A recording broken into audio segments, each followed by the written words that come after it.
Assalamualaikum warahmatullahi wabarakatuh. Hello everyone, my name is Dwi Oprinaldi Wardana. I am a psikologi student at the University of Malikul Saleh. I come from Aceh Tamiang.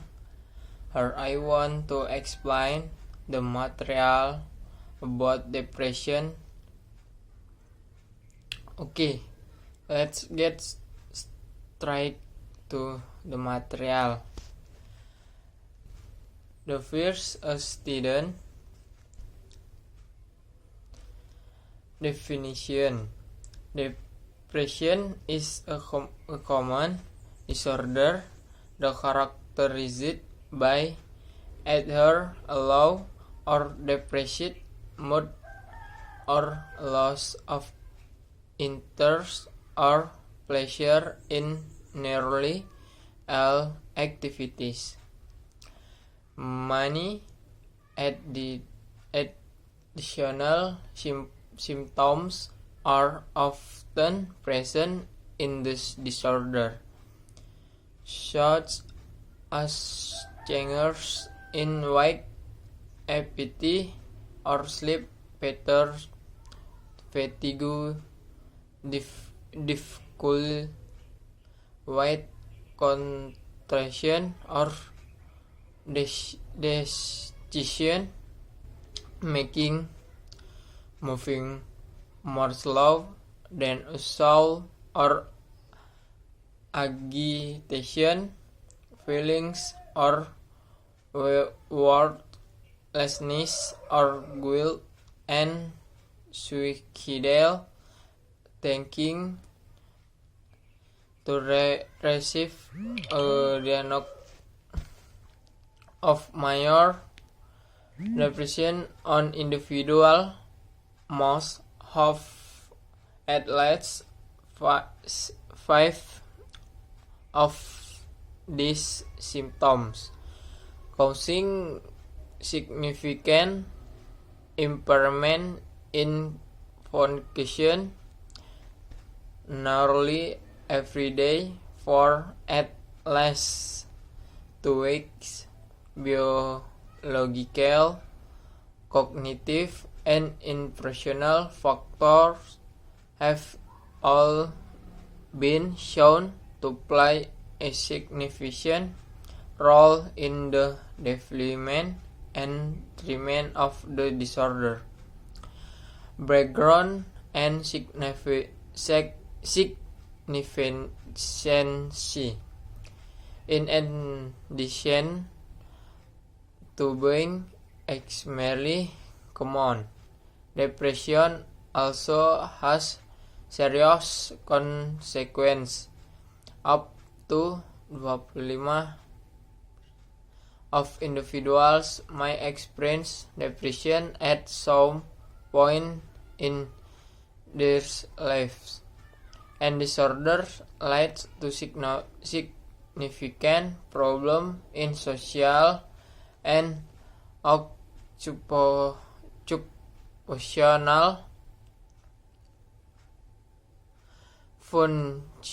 functioning and net risks for suicide.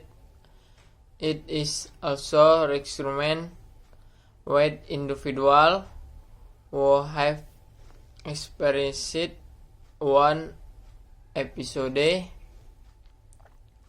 of depression having a very high risk for future episodes. No one approach to the study of depression can provide a complete picture of the disorder and define areas of risk. Provide a variety of insight.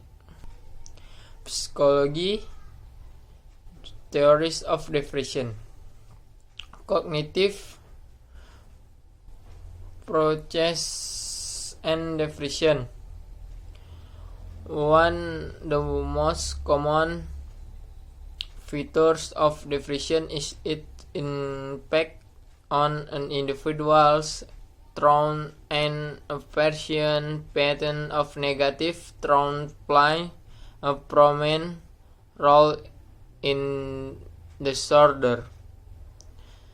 The cognitive theories of depression describe how an individual's pattern of thought or interpretation may increase risk for depression, as well as being a part of and helping to maintain an episode of depression after it has started.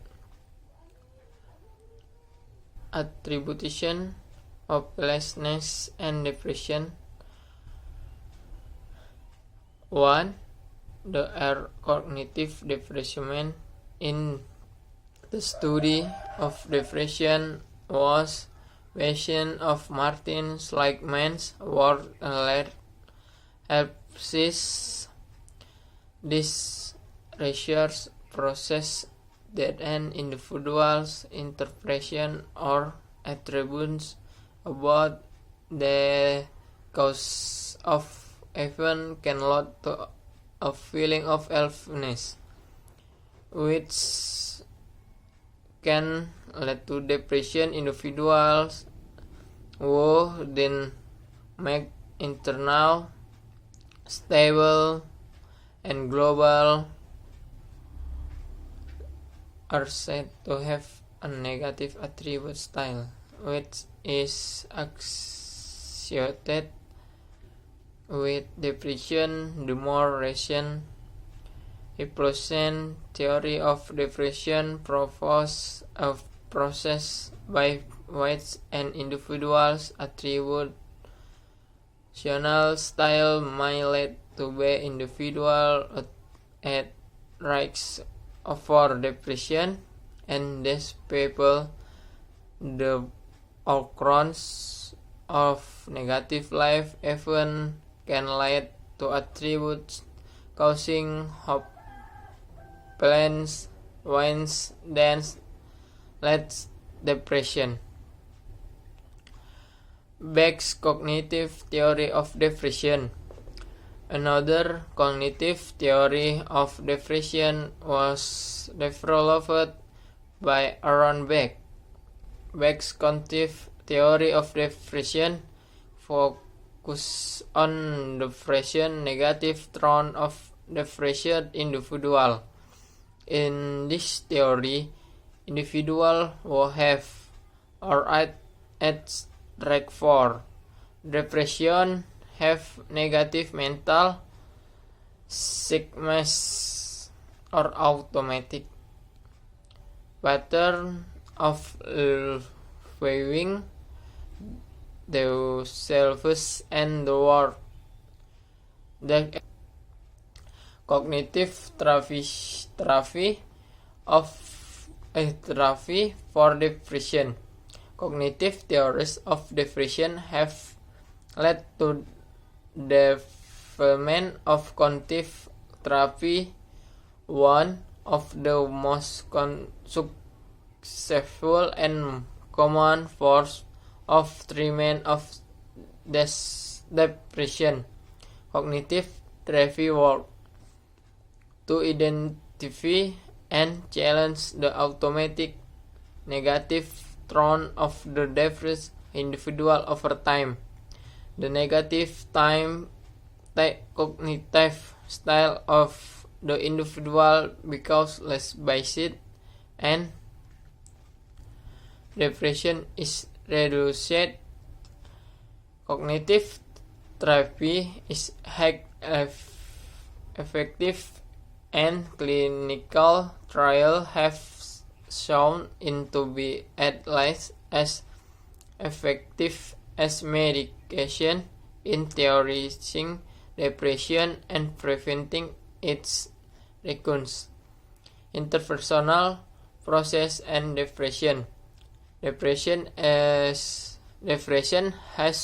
a signature negative impact on interpersonal process and relationship pattern of negative interpersonal behavior, leading to increased threats or even projects have been observed in depressed individuals and may be a part of the process then maintain a depressive episode.